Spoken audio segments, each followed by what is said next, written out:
मन कसं निर्माण होतं, त्याचं मूळ जाणीवेत कसं आहे आणि जाणीवेचं शेवटी परिवर्तन मनामध्ये कसं होतं, हा सगळा विषय आपण बघितला.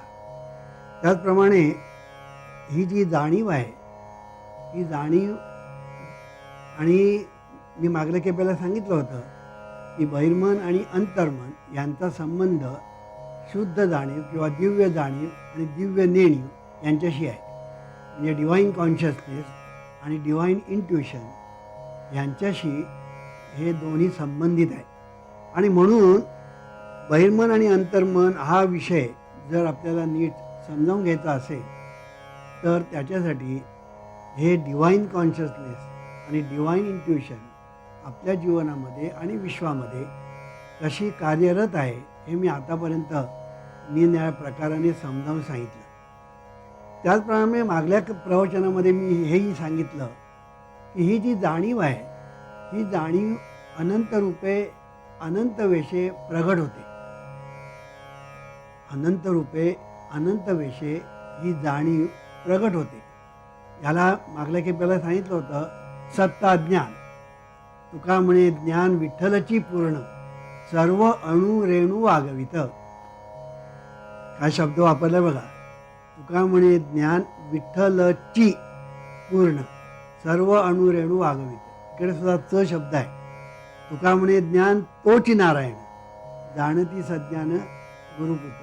म्हणजे च शब्द वापरून तुकाराम महाराजांनी या दोन्ही ठिकाणी आपल्याला सावध केलेलं आहे. आणि म्हणून हे जे सत्ताज्ञान आहे किंवा ही जी जाणीव आहे, ही जाणीव जी आहे ही एका बाजूने दिव्य आहे आणि दुसऱ्या बाजूने सुद्धा दिव्य नेणीव आहे. आणि म्हणून जाणीव आणि नेणीव म्हणजे दिव्य जाणीव आणि दिव्य नेणीव ही एकाच नाण्याच्या दोन बाजू आहेत. हा सगळा विषय आतापर्यंत मी नीट समजावून सांगितला.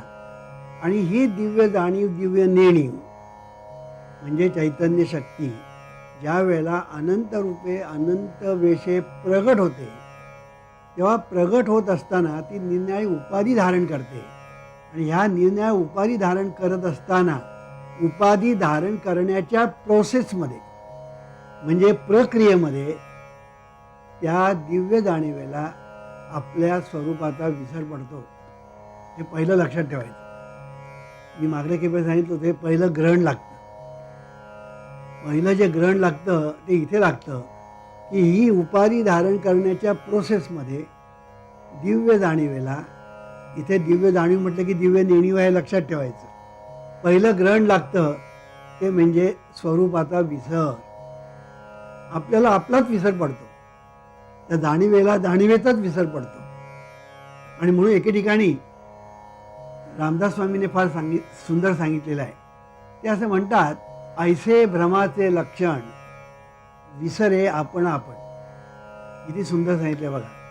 ऐसे भ्रमाचे लक्षण विसरे आपण आपण. हे जे आपलं स्वरूप आहे, जी जाणीव आहे, जी नेणीव आहे, जी चैतन्य शक्ती आहे की जिच्या ठिकाणी हे सर्व आहे, तिला आपल्या स्वरूपाचा विसर पडतो उपाधी धारण करण्याच्या प्रक्रियेत म्हणजे प्रोसेसमध्ये. आणि हा विसर जो पडतो हे पहिलं ग्रहण लागतं. म्हणून मी मागल्या प्रवचनात सांगितलं की पहिलं ग्रहण जे लागतं ते इथे. आता गंमत अशी आहे की हा विसर कोण पाडतो, का पाडतो, कसा पाडतो, ह्याबद्दल आतापर्यंत कोणालाही कळलेलं नाही आणि यापुढे कोणाला कळणार नाही. कारण हे देवाघरचं म्हणा, निसर्गाच्या दरबारातलं म्हणा, परमेश्वराच्या दरबारातलं म्हणा किंवा त्या दिव्य शक्तीच्या दरबारातलं म्हणा, हे एक गुपित आहे असं म्हटलं तरी झालं. Secret of secrets. हे आतापर्यंत कोणाला कळलेलंच नाही की हा विसर का पडतो. आपल्याला आपल्या स्वरूपाचा विसर पडतो आणि त्या चैतन्य शक्तीला सुद्धा, म्हणजे जी अनंत रूपे अनंत वेश प्रगट होते, त्या चैतन्य शक्तीला सुद्धा आणि स्वरूपाचा विसर पडतो उपाधी धारण करण्याच्या प्रक्रियेत, प्रोसेसमध्ये. आणि म्हणून ही जी उपाधी ज्याला आपण म्हणतो, ती उपाधी धारण करण्याच्या प्रोसेसमध्ये हा विसर पडतो. आणि हा जो विसर पडतो तो का पडतो हे न कळल्यामुळे त्याला रिझन अननोन असं जीवनविद्येने नाव दिलेलं आहे. म्हणजे कारण आहे पण ते माहीत नाही. कारण निसर्गाचा असा नियम आहे की जिथे परिणाम आहे तिथे कारणे असतात. मग हे परिणाम आहे तिथे कारण जर असतंच तर मग इथे कारण काय? इथे कारण आहे पण ते आपल्याला ज्ञात नाही. इथे एक कारण आहे पण आपल्याला ज्ञात नाही. असा हा विषय मोठा गमतीदार आहे.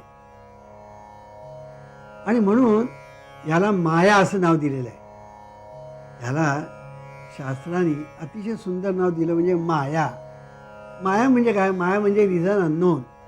माया म्हणजे रिझन आहे पण माहीत नाही, याला माया असं म्हणतात. आणि म्हणून ही जी माया आहे त्या मायेमुळे म्हणजे रिझन अननोन, कारण आहे पण माहीत नाही, आणि त्यामुळे आपल्याला आपला स्वरूपाचा विसर पडतो.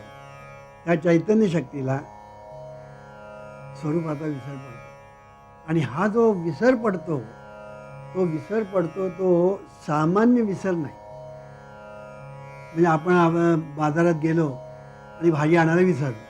बायकोने सांगितलं हो ऑफिसमधून येताना भाजी आणा. कुठली भाजी? कोबीची भाजी, कॉलीफ्लॉवरची भाजी, आळूची भाजी लिस्ट दिली होती. आणि हे ग्रस्त येताना कुठल्या विचारामध्ये गर्क होते. बहुतेक ऑफिसमध्ये काहीतरी बिनसलं होतं आणि ते सरळ घरी आले. घरी आल्याबरोबर विचारलं का हो भाजी आणली का? हा म्हणाले विसरलो. आता विसरलो म्हटल्यानंतर का विसरलात असा जर प्रश्न विचारला बायकोने, हा काय उत्तर देणार? हा काय उत्तरच देऊ शकत नाही. का विसरलो? विसरलो एवढं खरं, का मला माहित नाही, विसरलो. फार तर सांगता येईल की मी कुठल्या तरी विचारात गर्क होतो.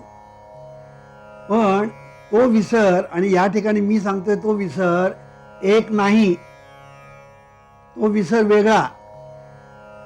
आपण एखादी गोष्ट विसरतो, तो विसरण्याचा तो भाग आहे तो वेगळा. आणि मी या ठिकाणी जो विसर सांगतो तो विसर वेगळा आहे. तो विसर म्हणजे कसा आहे त्याला अगदीच उदाहरण द्यायचं झालं तर एकच देता येतं, ते म्हणजे हिप्नॉटिक स्पेल. ज्याला आपण हिप्नॉटिक स्पेल असं म्हणतो, की ज्याला आपण हिप्नॉटिझम म्हणतो, मेस्मेरिझम असं त्याला दुसरं एक नाव आहे, मोहिनी विद्या असं त्याला मराठीत नाव आहे. त्याच्यामध्ये तो जो सब्जेक्ट असतो आणि त्याच्यासमोर जो ऑब्जेक्ट असतो, तो सब्जेक्ट म्हणजे तो हिप्नॉटिझम करणारा तो जो असतो, तो जो त्याच्यासमोर बसलेला जो ऑब्जेक्ट असतो त्याला सूचना करतो. आणि ती सूचना त्याला एका विशिष्ट अवस्थेमध्ये नेऊन तो त्याला त्या ठिकाणी एक सूचना करतो. आणि ती सूचना त्याला एकदा दिली की त्या सूचनेप्रमाणे तो वागायला लागतो, बोलायला लागतो, चालायला लागतो, करायला लागतो. म्हणजे त्या अवस्थेमध्ये तो आपली मूळ अवस्था जी आहे ती पूर्णपणे हरवून बसलेला आहे.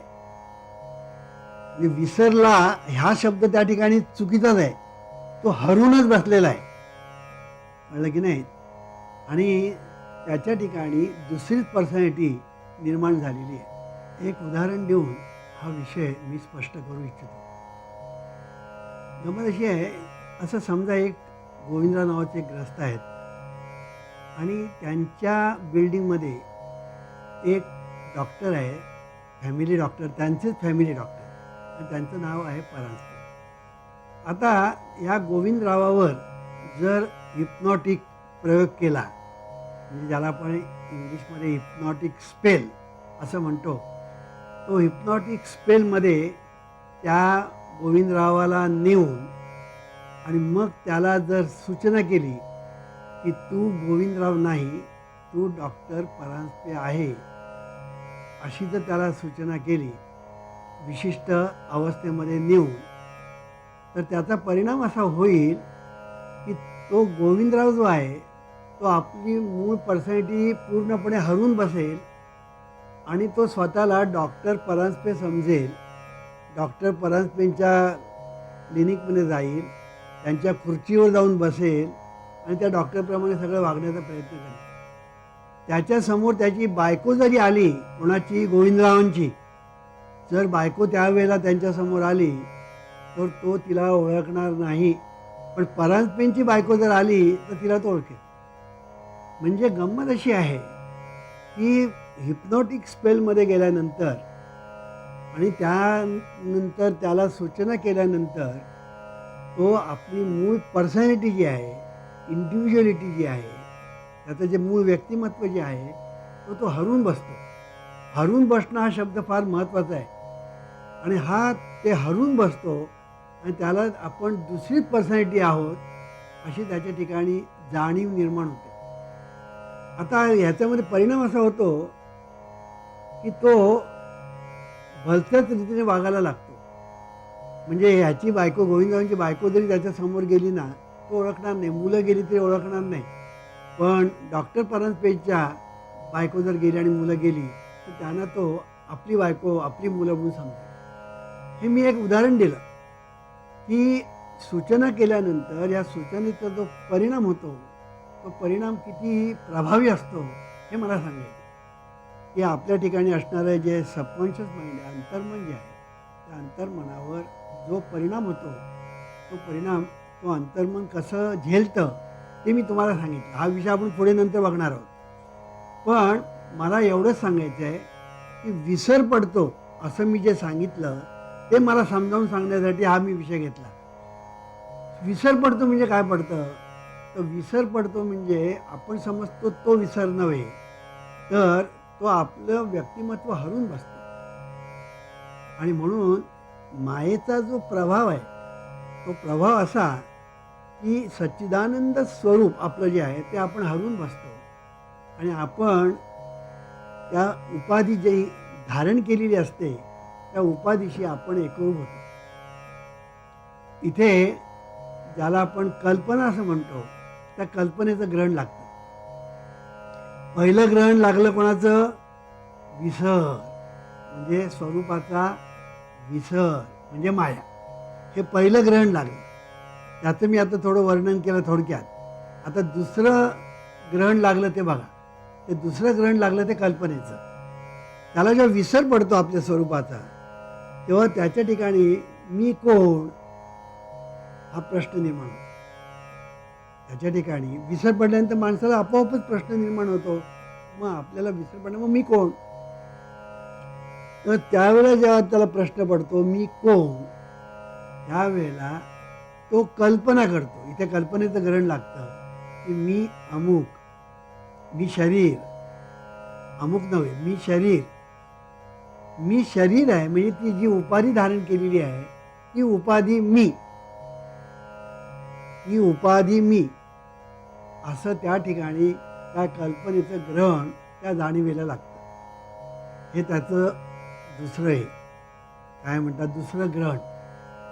आता हे जे उपाधीशी तो समरस होतो, तो इतका समरस होतो की जाणीवेचं जे मूळ स्वरूप आहे ते संपूर्णपणे तो विसरून जातो आणि ही जी उपाधी ती आहे त्या उपाधीशी तो इतका एकरूप होतो की ती उपाधी म्हणजेच आपण, अशी त्या जाणीवेच्या ठिकाणी जाणीव निर्माण होते. आणि ह्याला कारण काय, कल्पना. म्हणून कल्पनेचं ग्रहण त्या ठिकाणी लागलेलं आहे. एका ठिकाणी रामदास स्वामींनी फार सुंदर सांगितलं आहे, समर्थ रामदास स्वामींनी एका ठिकाणी असं सांगितलेलं आहे की हे जी कल्पना आहे की मी जीव ऐसा संकल्प करिता गेले कल्प, म्हणून प्राणी झाला अल्प देहबुद्धीचा. म्हणून सर्वांचे मूळ ते हे कल्पनाची केवळ, हिचे केली या निर्मूळ ब्रह्मप्राप्ती. किती सुंदर सांगितले बघा. इथे कल्पना शब्द वापरला आणि वर संकल्प शब्द वापरला. तर सांगायचा मुद्दा असा की दोन्हीचा अर्थ एकच आहे. आणि म्हणून ही जी कल्पना आहे, ही कल्पना, ही जी मूळ आहे, तिचं जर निर्मूलन केलं तर ब्रह्मप्राप्ती, असं त्यांनी सांगितलं आहे. म्हणजे ते ग्रहण सुटलं पाहिजे. कल्पनेचं ग्रहण सुटलं पाहिजे. म्हणजे हे दुसरं ग्रहण. आता तिसरं जे ग्रहण जे आहे ना ते निसर्ग नियम. हे जे निसर्गाचे जे नियम आहेत ते निसर्गाचे नियम एकदा त्या चैतन्य शक्तीने जाणीवेने एकदा ती उपाधी मी अशा तऱ्हेने कल्पनेच्या आहारी जाऊन त्या उपाधी पण स्वीकारलं की निसर्गाचे नियम त्याला लागू होतात. त्याला निसर्गाचे नियम लागू होतात. आणि म्हणून हे निसर्गाचे नियम जे आहेत ते सर्वांना लागू होतात. तो कोणी असो, तो भगवंत असू दे, तो महंत असू दे, तो संत असू दे किंवा तो पंत असू दे, सर्वांना ते लागू होतं. एकदा उपाधी धारण केली की निसर्गाचे नियम त्या सर्वांना लागू होतात. हे आपण लक्षात ठेवायचं. आणि हे जे निसर्गाचे नियम लागू होतात हे तिसरं ग्रहण म्हणजे त्या उपाधीला लागलेलं, जाणीवेला लागलेलं तिसरं ग्रहण उपाधीच्या मुळे. आता हे जे निसर्गाचे जे मागल्या खेपेला मी सांगितलं की निसर्गाचे नियम केव्हा लागू होतात. क्रिकेटचं उदाहरण दिलं की तुम्ही क्रिकेट खेळायला लागलात की क्रिकेट खेळण्याचे जे नियम आहेत ते लागू होतात. आणि तुम्ही जर कबड्डी खेळायला गेलात तर तिकडचे नियम वेगळे. आणि तुम्ही कुठलाच खेळ खेळत नाही तर तुम्हाला कुठलेच नियम लागू नये. तसं तुम्ही कुठली उपाधी धारण करता. माणसाची उपाधी धारण केली निसर्गाचे नियम वेगळे.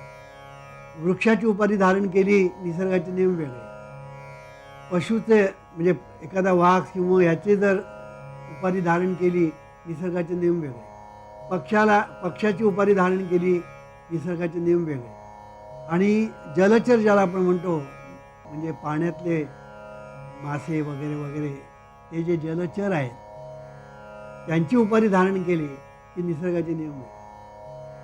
म्हणजे आपल्या ठिकाणी जे आपण म्हणतो की निनाद तऱ्हेचं चर आणि अचर असं जे आहे हे विश्व, त्याच्यामध्ये जी उपाधी ती धारण करेल त्याप्रमाणे निसर्गाचे नियम त्याला लागू होतात.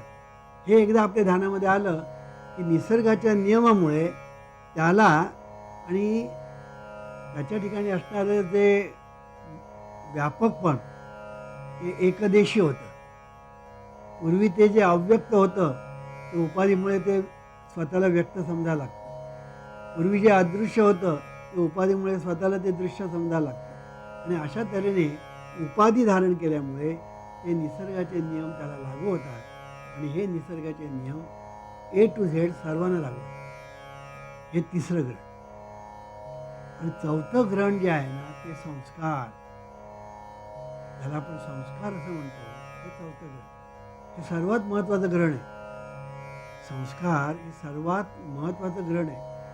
किती महत्त्वाचं ग्रहण की संस्कार हे एवढं महत्त्वाचं ग्रहण आहे की त्या संस्काराच्या ग्रहणामुळे बाकीची ग्रहणंसुद्धा कमीच महत्त्वाची असं ठरलं गेलं. असं प्रत्यक्षामध्ये लोकांना अनुभूती आली. तुम्ही म्हणाले कसं काय सांगतो. गंमत अशी आहे की संस्कृती ज्याला आपण म्हणतो त्या संस्कृतीतून संस्कार येतात. संस्कार येतात कुठून? संस्कृती. आणि ही जी संस्कृती आहे ही निरनिराळ्या ठिकाणी निरनिराळी आहे. आता मुस्लिम संस्कृती, हिंदू संस्कृती, ख्रिश्चन संस्कृती, ज्यू संस्कृती, पारशी संस्कृती अशा तऱ्हेने आपण जर पाहिलं तर निरनिराळ्या तऱ्हेच्या ज्या संस्कृती आहेत या संस्कृतीचे निरनिराळ्या तऱ्हेचे त्या समाजामध्ये संस्कार आहेत.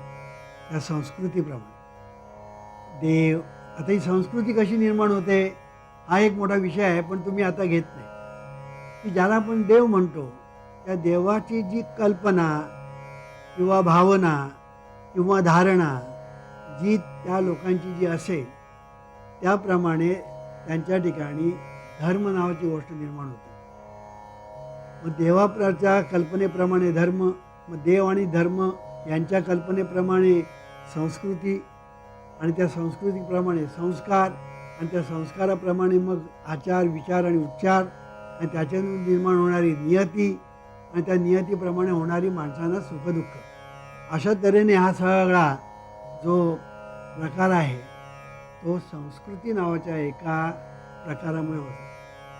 म्हणजे संस्कृती किती महत्त्वाची आहे हे तुमच्या ध्यानात येईल. संस्कृती किती महत्त्वाची आहे हे तुमच्या ध्यानात येईल. आणि ही जी संस्कृती जी आहे ही तुमच्या एकदा ध्यानामध्ये आली की संस्कृतीचं महत्त्व आपल्या जीवनामध्ये, मानवी जीवनामध्ये किती प्रचंड प्रमाणात आहे हे तुमच्या लक्षात येईल. आज ज्याला आपण संस्कृती म्हणतो, ही संस्कृती आज जवळजवळ विकृती ठरण्याच्या मार्गावर आहे. जवळजवळ म्हटलं आहे, पूर्णत्वाने म्हणत नाही, जवळजवळ विकृती ठरण्याच्या मार्गात लागलेली आहे. आणि ह्याचा परिणाम असा होतो की संस्कृती हीच जर विकृती झाली तर त्या संस्कारातून संस्कृतीतून जे संस्कार निर्माण होतील आणि केले जातील लहान मुलावर, मोठ्यावर, सर्वावर, त्याच्यातून निर्माण होणार ती विकृतीच निर्माण होणार. कारण संस्कृती विकृती झाली, त्या संस्कारातून जे निर्माण होईल ती सगळी विकृतीच होईल.